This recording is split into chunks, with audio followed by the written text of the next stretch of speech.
שלום, היום נדגים לכם הדבקה של מגן מסך זכוכית. המגן מסך הוא מגן חדשני, הוא מסייע במניעת שבר ממכה או נפילה, מהטוב ביותר שיש בישראל. אז קודם כל נדביק את המגן, פעולה מאוד פשוטה. קודם כל אנחנו מנקים את המסך באמצעות מגבון האלכוהול. נפעיל את המכשיר רק.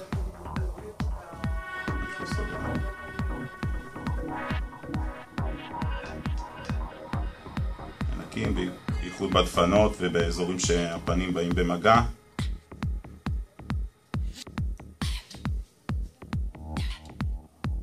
לאחר שניקינו עם האלכוהול, אנחנו נשתמש במגבון או מנקה זכוכית של משקפיים, לנקות את השאריות של האלכוהול.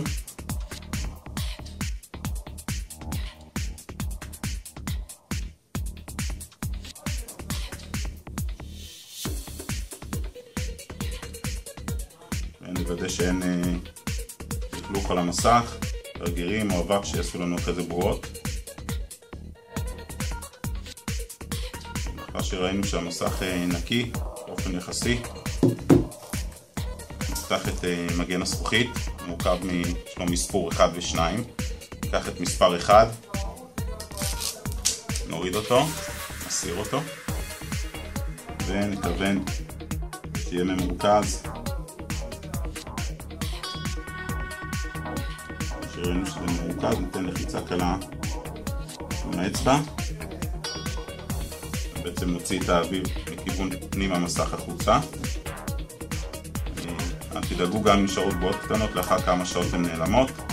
ולאחר מכן נוריד את כיסוי מספר 2. בעצם המגן שלנו מוכן במספר שניות מצומצם של עבודה מוכן. אנחנו נראה שכל הטאץ' עובד והכל במכשיר תקין. עכשיו לאחר שהתקנו את המגן אנחנו נעשה לו ניסוי קטן עם כמה כלים שנראה מה היתרונות שלו. אז קודם כל נתחיל עם סכין. בעצם המגן הוא קריסטלי. רואים בעצם שהמגן לא נסרט. לאחר מכן ניתן קצת מכות עם מברג.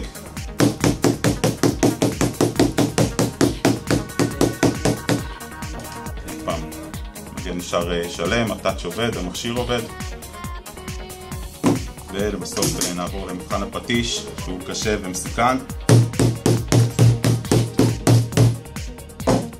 בעצם תוך כדי הבדיקה אנחנו רואים שהמכשיר עובד,